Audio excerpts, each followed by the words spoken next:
Nepali wrestler या Nepali bro भनेर उपनामले चिनिने कुमार थापा ले हिजो आफ्नो श्रीमतीको हत्या गरेको समाचार सामाजिक सञ्जालमा च्याप्टी भाइरल भइरहेको छ र यो प्रत्यक्षदर्शीको भनाइअनुसार ईश्वरी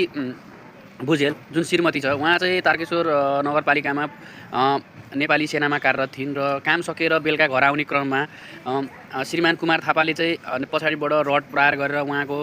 मृत्यु भएको भन्ने समाचार हस्पिटल लैजाँदै गर्दाखेरि हस्पिटलमा मृत्यु भएको भन्ने समाचार आएको छ भन्यो। परिवारजनले चाहिँ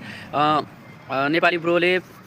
चक्कु प्रहार गरेर घाँटी रेटेर मृत्यु भएको भन्ने समाचार आएको छ। अब खैर जे भए नि मृत्यु भइसकेको भन्ने पुष्टि भइसकेको छ र यसरी आफ्नो मृत्यु हुनुभन्दा अगाडि ईश्वरी भुजेल जुन छ श्रीमतीले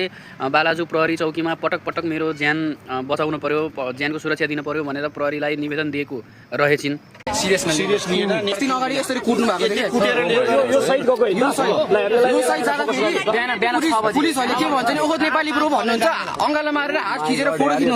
उसको छोरोको भनाइअनुसार नेपाली ब्रोको छोरोको भनाइअनुसार मम्मीको ज्यान जोखिममा छ, बाबाले चाहिँ ज्यान मार्नेवाला छ, यसको चाहिँ सुरक्षा गरिदिनु पर्यो भनेर छोरो चाहिँ भन्दै मार्थ्यो भनेर हजुर त्यही पनि उहाँहरूको पुलिसले नलिएको के सिरियसली प्रहरी सङ्गठनको पनि यसमा केही कमी कमजोरी देखिन्छ किनभने उहाँलाई पहिला नै यो हो भने नियन्त्रणमा लिएर उहाँलाई प्रशिक्षण गर्न सकिन्थ्यो होइन, यसको जोखिम कम गर्न सकिन्थ्यो भन्ने कुरा हो। अब ठिकै छ, जे हुनु भइसक्यो, अब दोषीलाई कडाभन्दा कडा कारबाही होस्, पीडितको परिवारले न्यायको अनुभूति पाउन्। खैर अब तपाईँहरूलाई यो कस्तो लाग्छ आफ्नो भनाइ कमेन्ट गर्नु होला।